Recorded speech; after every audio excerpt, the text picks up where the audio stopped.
ازاي نعمل اكونت على بايونير علشان نستلم الارباح من مواقع الفريلانس؟ بايونير هو بنك الكتروني بيكون وسيط ما بين مواقع الفريلانس والبنوك المحلية اللي موجودة في مصر. يعني من خلاله بتحول الفلوس من مواقع فريلانس للبنك ده، وبعد كده من الفلوس من البنك ده بتحولها للبنوك المحلية.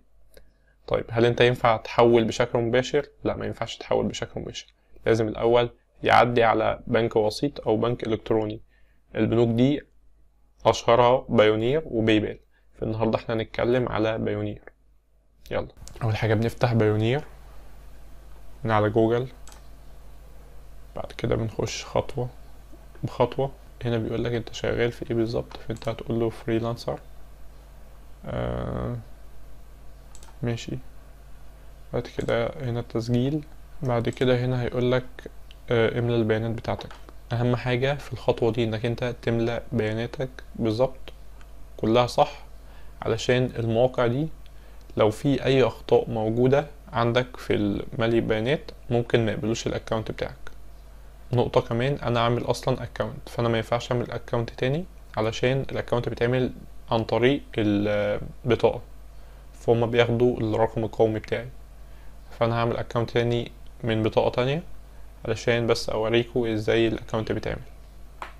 هنا هو طالب العنوان بتاعك اللي انت ساكن فيه دلوقتي، اللي هو مسجل على البطاقة بتاعتك.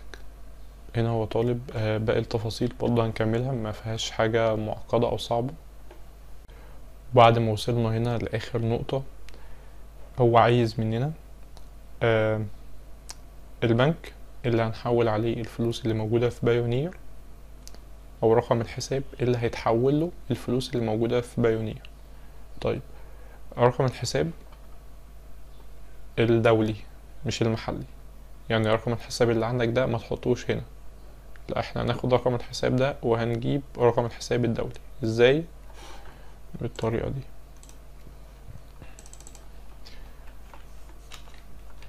رقم الحساب الدولي اللي هو الايبان.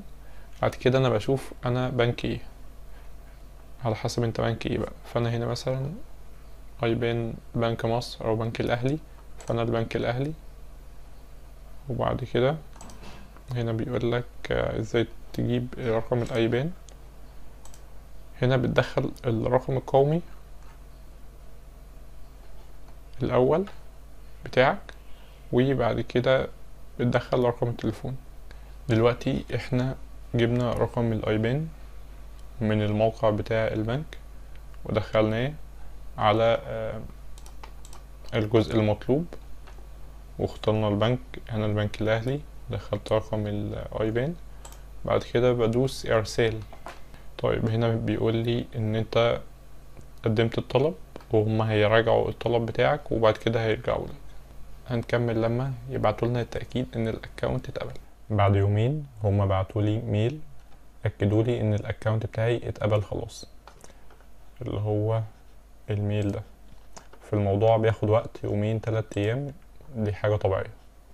لو انت بقى اول مرة تشوفني، فانا هقدم بعد كده محتوى متخصص لشغل فريلانس او ازاي تبدأ على مواقع العمل الحر، مواقع الفريلانس. الموضوع علشان اخليه منظم، هتلاقي اللي انا في البلاي ليست بتاعتي هتلاقي اللي انا ماسك كل ابلكيشن او كل موقع وبادئ فيه ازاي تعمل اكونت، بعد كده شرح للموقع، بعد كده ازاي تاخد اول شغلانه، بعد كده ازاي تحول الارباح بتاعتك. الكلام ده احنا هنعمله على كل المواقع المشهوره في شغل الفريلانس، بحيث انك انت تشوف الموقع المناسب ليك واللي حابب تشتغل عليه، وتدخل تبدأ من الصفر لغاية ما تاخد أول شغلانة. تمام؟